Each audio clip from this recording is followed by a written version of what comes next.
अभी फियोल्स का किया था कि फियोल के प्रिंसिपल्स क्या होते हैं. नाउ टेलर के प्रिंसिपल्स. टेलर के जो प्रिंसिपल्स हैं वो हमें बताते हैं कि साइंटिफिकली एक्सपेरिमेंट करके जो प्रिंसिपल्स बने हैं.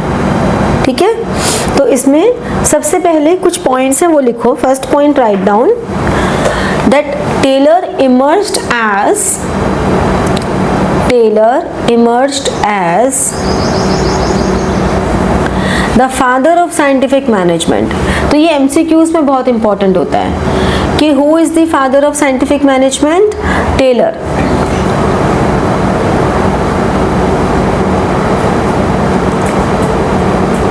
ठीक है, फिर नेक्स्ट पॉइंट लिखो.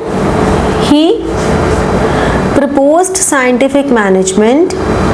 He proposed scientific management as opposed to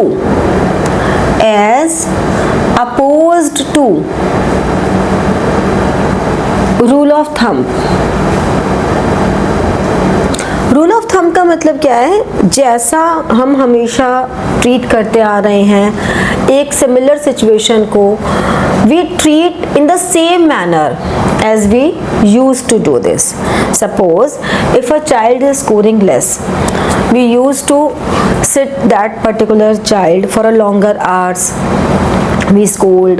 This is our traditional things which we are following. So if now any student, I'm pushing the same method on that particular student and that is not working, so we must do research on this, that what are the deviations, why this common practice is not applicable on this particular child, and then we should take a decision that how this student can be improved. So rule of thumb is कि the same methodology we put in the same situation which used to be done. Fine, this is rule of thumb. So if we are not following rule of thumb, we do research for any problem and find out that how this problem can be cured.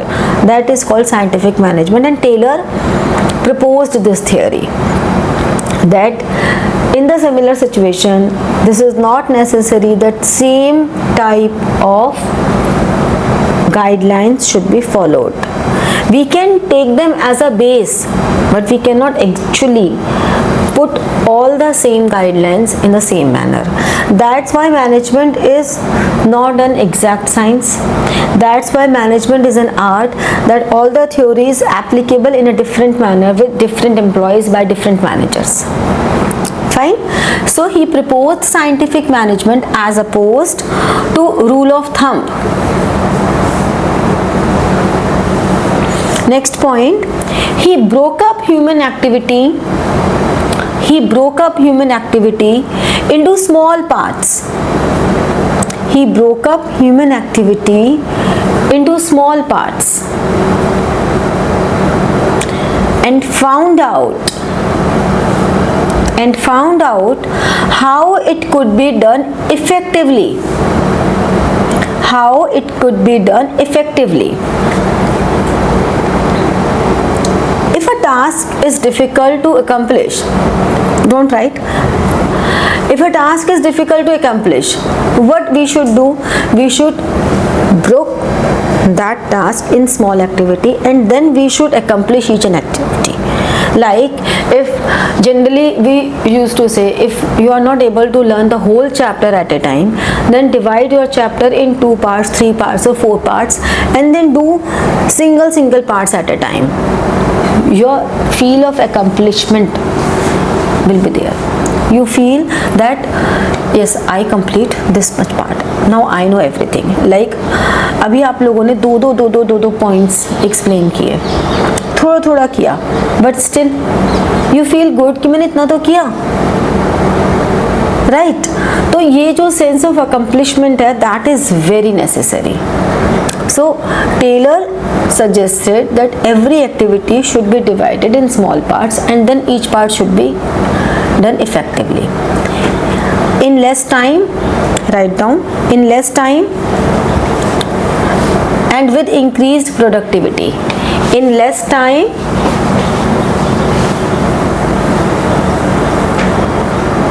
and with increased productivity.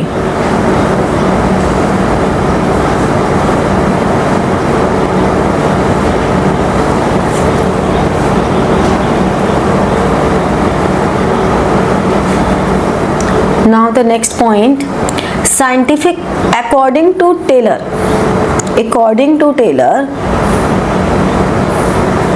scientific management means, according to Taylor, scientific management means knowing exactly what you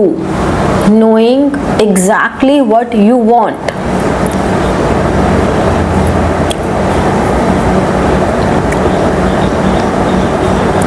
men to do.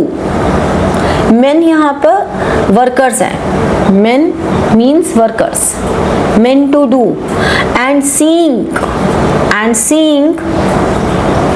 that they do it, and seeing that they do it in the best and cheapest way, in the best and cheapest way. Whatever task they are doing, they must do that task in a best manner, at a least cost. Fine. So best and cheapest way. Got it? Now the first principle, science not rule of thumb.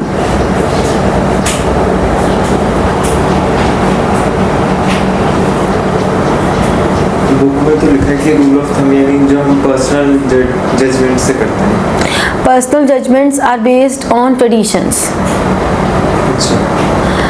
Rule of thumb मतलब मैंने बोल दिया ऐसे ही करना है। क्यों? क्योंकि हमेशा से ऐसा ही होता आया है, हम ऐसा ही करते हैं सिचुएशन में, तो ऐसा ही करना है हमें। रूल ऑफ थंब है ये पर्सनल जजमेंट हो गई। हमें सोच ही नहीं रहे हैं, हमें ट्राई नहीं कर रहे हैं कि सिचुएशन को दूसरे तरीके से भी हैंडल किया जा सकता है, हमें कोशिश ही नहीं कर रहे हैं। नंबर कमाए हैं, आगे 6 घंटे बैठ जाओ। ज्योति मैम का तो यही रूल है, 6 घंटे बैठ जाओ। अब 6 घंटे बैठ के भी अगर किसी के नंबर नहीं आ रहे तो मैं क्या करूँ? मैं तो यही कर सकती हूँ।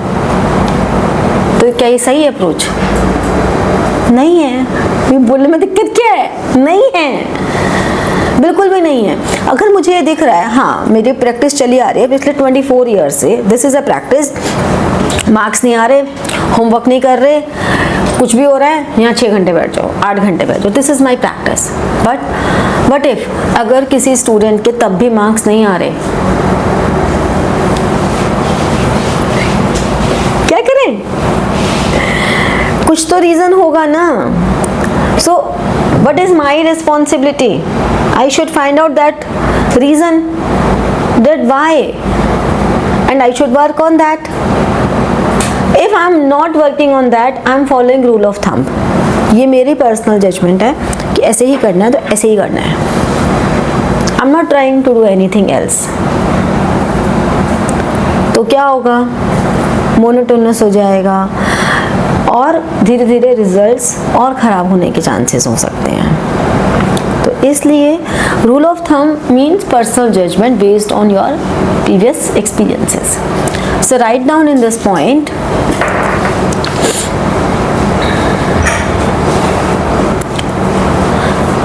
the rule of thumb should be substitute. The rule of thumb should be substitute.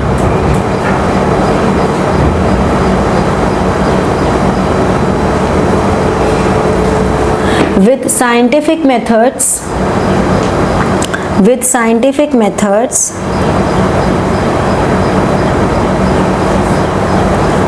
which involves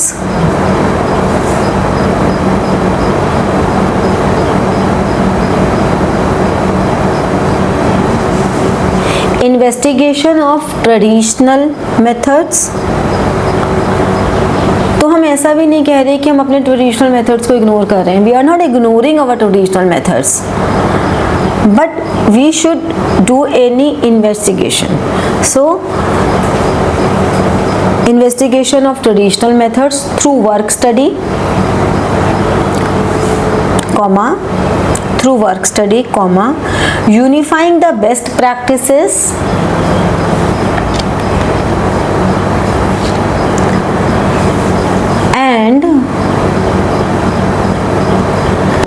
developing a standard method, developing a standard method which would be followed throughout the organization. Means still we are trying to make new methods that if the situation arise and in the similar situation what we were doing earlier is not applicable now, then what are the new methods that we could apply in future also. So we are trying to make some innovations. They are trying to say this. Fine. समझ में आया कि अगर मान लो मैंने ये देख लिया कि अच्छा इतने घंटे बिठाने से नंबर नहीं आते हैं, कुछ नहीं हो रहा है, तो मैंने कुछ नया सोचा और मुझे ऐसा फील हुआ कि नाउ इट वर्क्स, तो I can suggest that new thing in future also. हो सकता है ना, मेरे पास ऑप्शन हो गई ना, पहले वाली तो थी ही लेकिन अब ये भी एक ऑप्शन आ गई ना. ये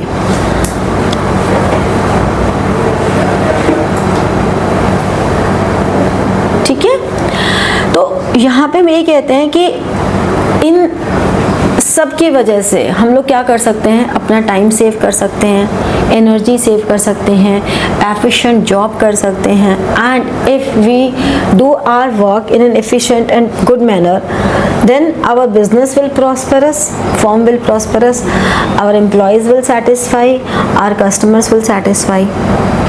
Nowadays चैट जीपीटी सबको पता है.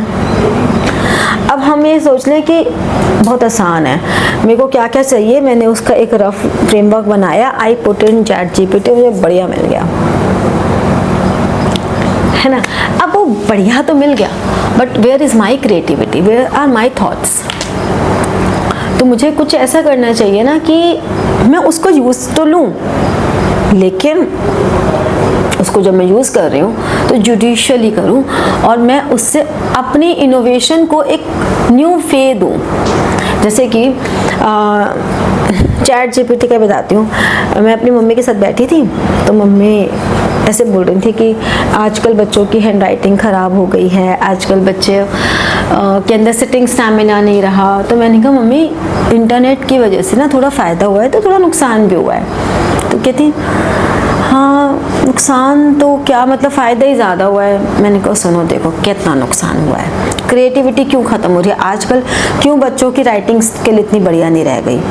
मैंने अपना ऐप खोला, चैट जीपीटी खोला, उसमें मैंने लिखा, मैंने कहा देखो मम्मी मैं सिर्फ इतना लिख रही हूँ, और लेटर टू माई मॉम, बस इतना सा लिखा.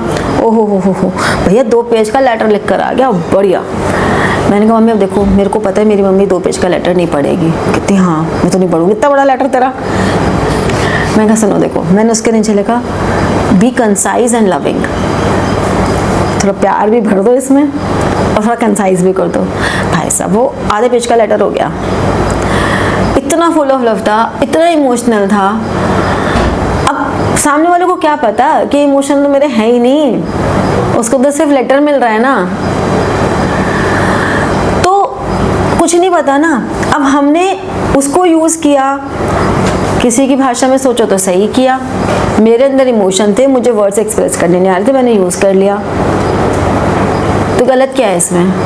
बट कुछ है गलत इसमें? ये बताओ. नहीं है ना.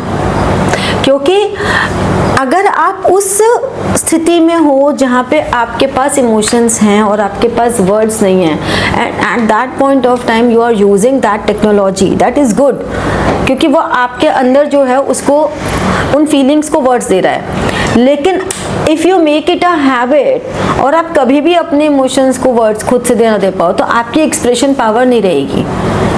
यानी कि आपके पास ज़बान है लेकिन फिर भी आप खुद नहीं बोल सकते, आपको कोई और चाहिए बोलने को. ये तो वही वाली बात हो गई.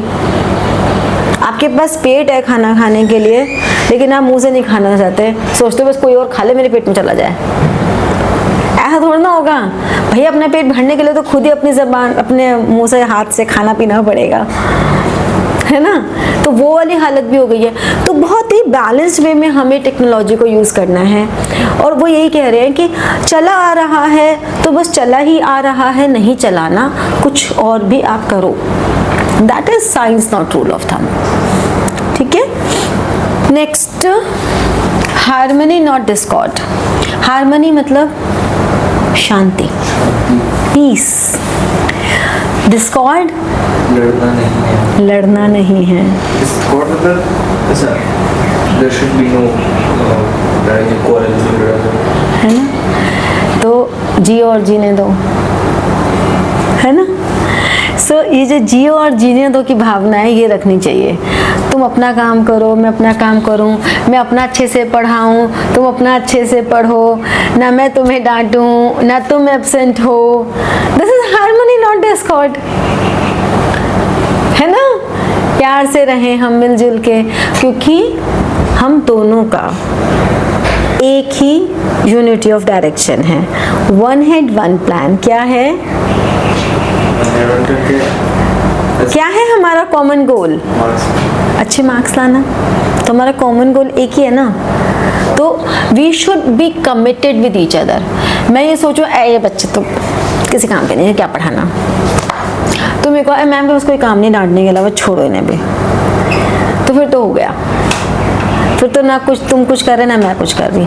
तो बात यह है कि हमें एक दूसरे के साथ कमिटमेंट रखना चाहिए। So write down the first point.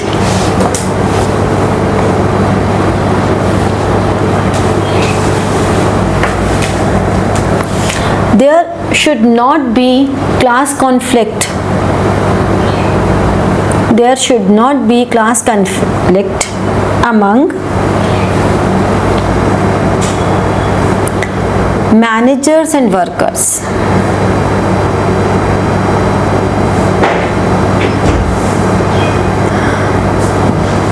Next point, there should be complete harmony. There should be complete harmony between the management and workers.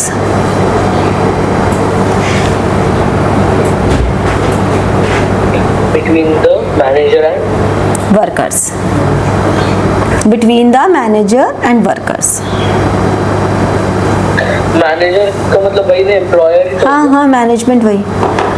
There must be complete harmony between manager and workers. Both should realized that each one is important. Each one is important. This is called mental revolution. This is called mental revolution.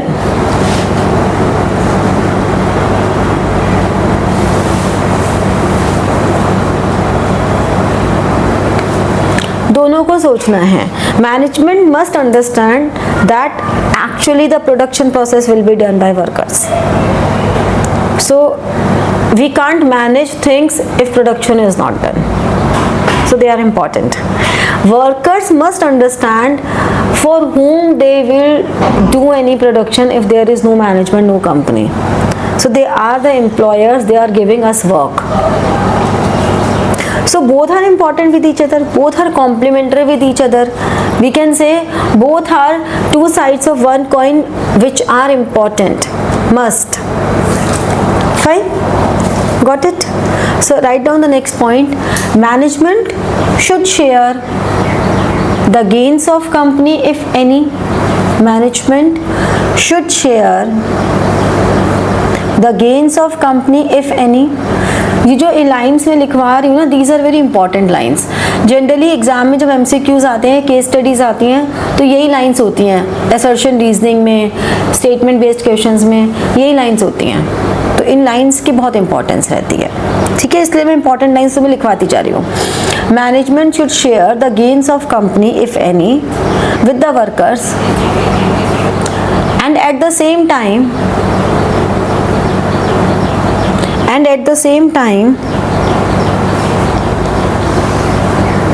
workers should work hard. Workers should work hard and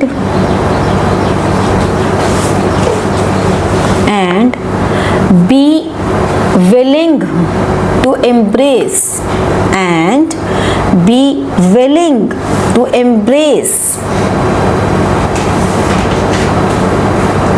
change for the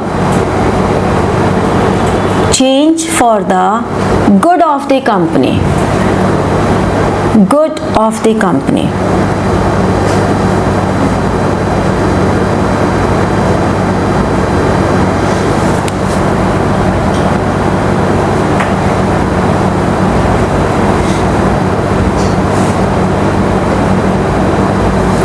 Next line, according to Taylor,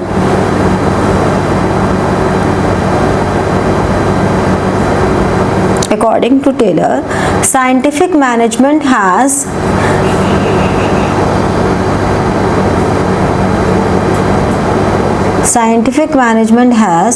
for its foundation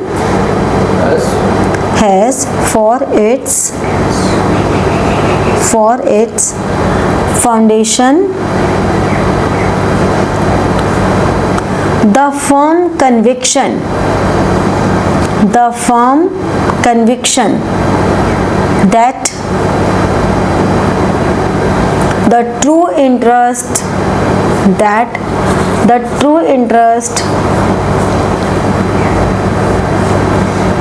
of the two मतलब management and workers, of the two are one and the same.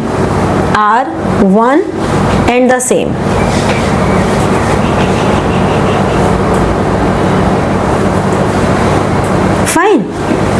Okay, so it means they both must understand that the prosperity which the management is enjoying cannot be go longer without workers, and vice versa. Workers could not get enough compensation if management is not there. So both are important for each other. In that context, the management of Japanese culture is very good. Japan में क्या होता है कि अगर उन्हें काम नहीं करना, तो मतलब अगर उन्हें अपनी बात मनवानी है, मतलब if they want to go on a strike, they will wear a black badge and they will go on a strike. They don't go on a strike for not doing the work. They wear a black badge and do extra work for the organization. They do longer hours. So what is the point? They are not going on strike. They are putting more hours in work to show them that we are rebellious right now with black badge. So management को फिर देखना पड़ता है कि अच्छा उन्होंने black badge पहन के more hours कर रहे हैं. So they should get more wages. So ये एक तरीका होता है. मतलब जैसे कि अगर कभी तुमको ऐसा हो कि तुम्हें मुझसे गुस्सा होना है या तुम्हें ऐसा दिखाना है कि तुम्हें मुझ पर गुस्सा आ रहा है, तो you can sit here for longer hours black batch पहन के कि मैम आपने हमें डांटा ना, अब देखो आप ना इतना हमें सुना रहे हो ना, अब हम ब्लैक बैच पहन के ना इतने घंटे पढ़ के दिखा देंगे, आप हमें रीटेस्ट देते हो, आप देखना हम इसमें 100 मार्क्स ला के दिखाएंगे, ऐसा तो मुझे बोलो. अब तो मैम हम 100 मार्क्स ला के दिखाएंगे, आप क्या समझते हो हम नहीं ला सकते हैं, आप हम इतना वो समझते हो. ऐसे करके तुम ब्लैक बैच पहनो और फिर सारे मिलके पढ़ के और 100 मार्क्स ला के दिखाते, कहने लो. और फिर मैं क्या करूँगी, तुम्हारी बात जो तुम कहोगे माननी पड़ेगी फिर तो मुझे, है ना. तो कर देना कभी ऐसा,